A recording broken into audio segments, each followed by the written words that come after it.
We're sitting today with Mr. Afzal Khan, who's the Member of Parliament for the Gorton constituency in Manchester. He's Labour's Shadow Immigration Minister, and for us, he most importantly is the Vice Chair for the All Parties Kashmir Parliamentary Group. Thank you so much for giving us time today. I want to just jump in there and ask, why is the Kashmir cause so important to you and your party? Well, I think first of all, it's the issue of human rights, and the second is the issue of peace. Both are pretty fundamental values for the Labour Party. And what we're seeing at the moment is the height of the abuse of human rights which is taking place in the occupied Kashmir. And similarly, we feel that 70 plus years of suffering of the Kashmiri people surely is enough time for the matter to be resolved when there is a UN resolution standing there with a solution. So the issue is only of implementation. Right. So why is this not taking place? So Jeremy Corbyn has taken a very strong stance in contrast to the Tory leadership. What's propelling him to do this? I wouldn't say he's taken a strong stand. I would say he's taken a fair stand, because the two values, and that of the human rights and the issue of peace in the world, is core to who Jeremy Corbyn is and the vision that he wants to see in the world. And that's why what he said, I mean, I know there are many who's attacked him for what he said, but actually if you strip it away, what you see is what he said is straightforward, basic stuff. Human rights violations must stop and the UN resolutions must be implemented. The pity, I think, is the British government, the Tory government that we have now. I feel they are more interested in trade rather than on the people. And that's our concern, and that's why we're piling the pressure on the government that actually human rights are universal, irrespective of whatever other interests that we may have. When there is abuse of human rights taking place, we need to take a stand. What is it that you see at risk right now in Kashmir after the recent August the 5th annexation by the Indian government? Well, in the modern world context, we have never seen anything like it. Today, here we are, 44 days down the road, total clampdown, where if you just imagine as a human, your family, any one of us, if we were locked in our own home for 44 days, imagine things that will go wrong. Start with the basic stuff. We need to live. We need the food. We need medication. We need to go to school. We need to go to work. All those very little things, everyday things which we use, all of us, whoever we are, from wherever part of the world we are from, are being denied. Right. And that's what concerns us deeply. And for the world to remain silent on this, for Indian government to get away with this for so long, I think it shows where we are in the world.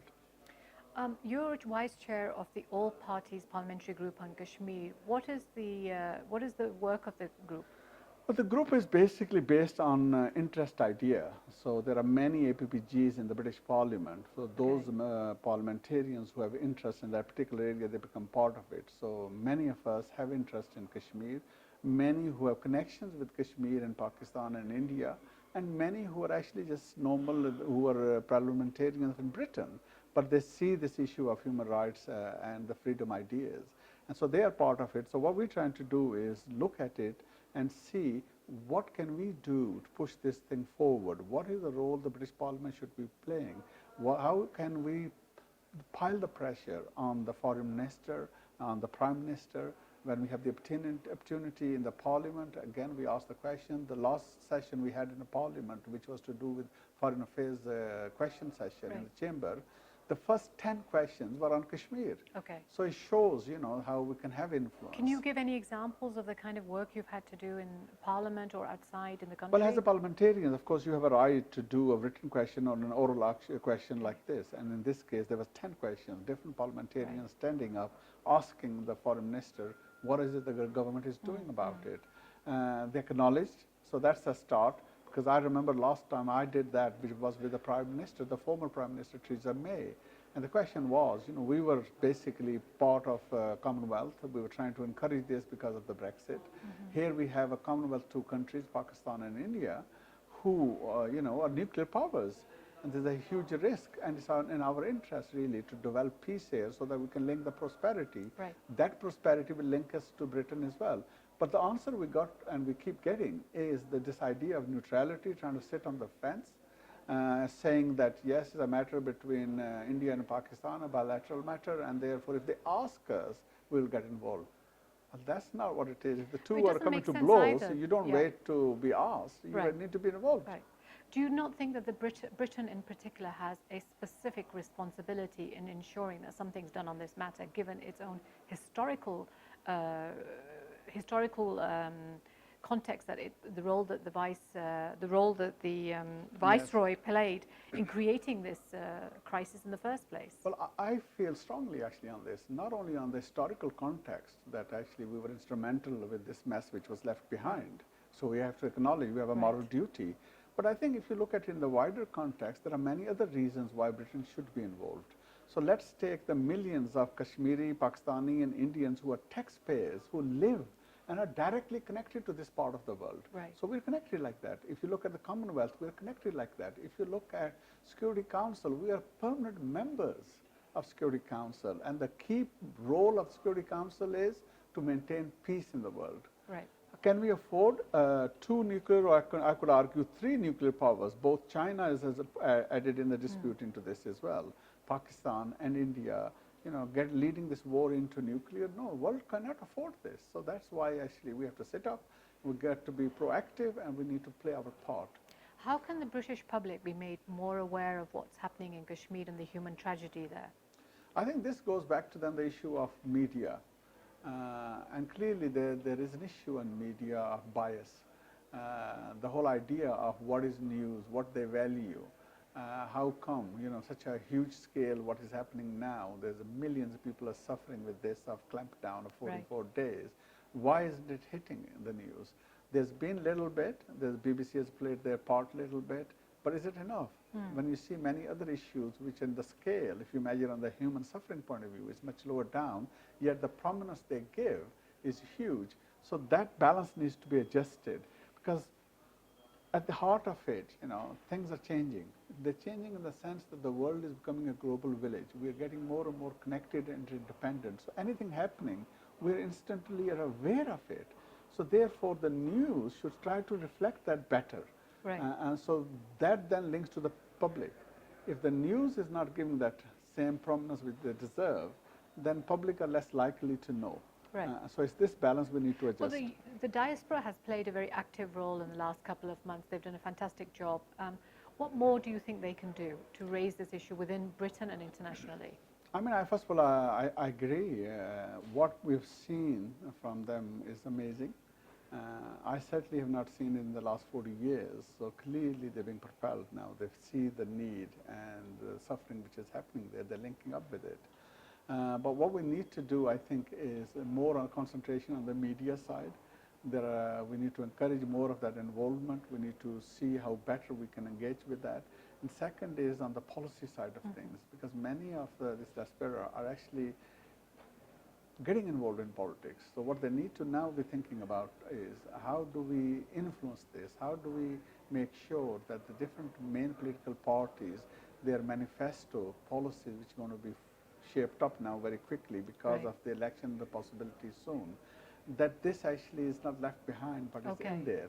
And that would then mean there's a commitment from major parties to the Kashmir. So then if the government, whoever it is, when they come into power, then they won't be neutral, but it will be a manifesto pledge.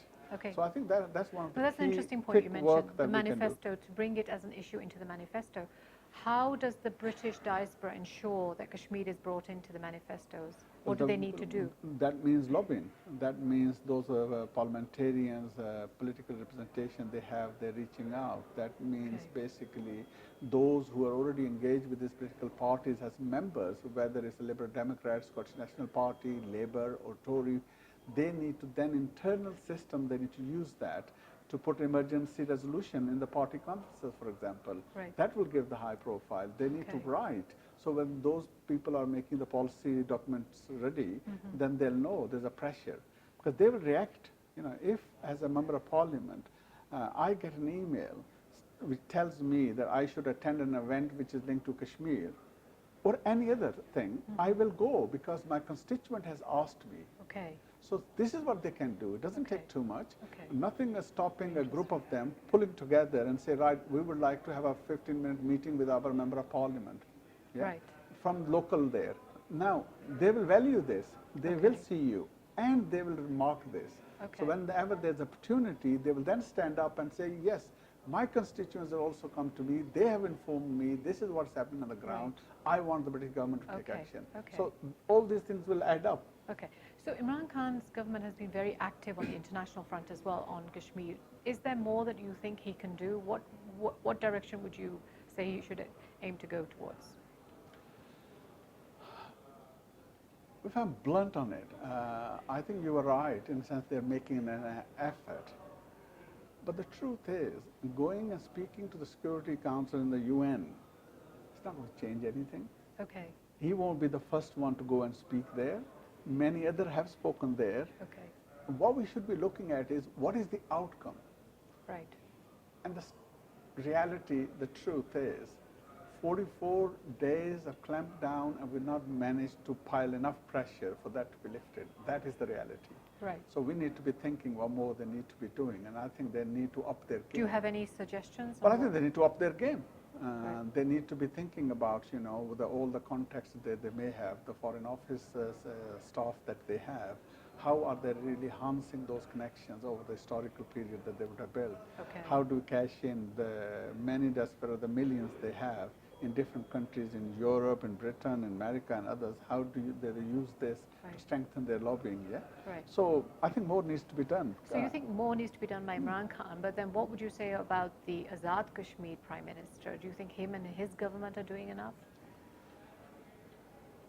I mean, clearly, on scale of things, they're much lower down. Okay. Many countries don't actually even recognize them. What I would say is they've been good at is mobilizing the community where they're connected with. Okay. And that has happened. I mean, last March, which happened from Parliament Square to the Indian Embassy, was one of the largest I've seen. Okay. The Prime Minister's Raja Farooq Haider Khan was there. I met him in the march as well. So things like that actually do help, and it does encourage. So they can do more of that. I mean, you have a president here now who is a seasoned diplomat, is a world-class level stuff, who's got experience, who can articulate.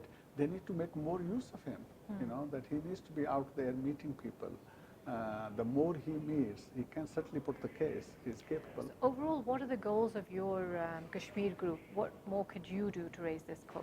I think our goal simply is to try to lift the profile of this issue.